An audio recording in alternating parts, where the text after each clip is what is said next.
తాము ఎక్కడికైనా పర్యటనకు వచ్చేటప్పుడు ఎటువంటి ఆర్భాటాలు చేయవద్దని ముఖ్యమంత్రితో సహా మంత్రులంతా పోలీసులకు పదే పదే చెబుతున్నారు.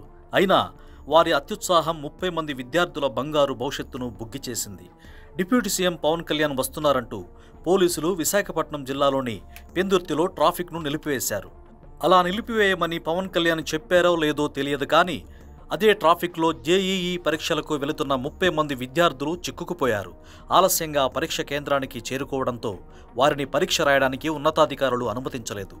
జేఈఈలో ర్యాంకు తెచ్చుకోవడానికి 2 సంవత్సరాల నుంచి రేయింబవళ్లు కష్టపడిన వారి శ్రమ అంతా బూడిదలో పోసిన పన్నీరైంది. పిల్లల చదువుల కోసం నిద్రలేని రాత్రులు గడిపిన తల్లిదండ్రులైతే బోరున విలపించారు.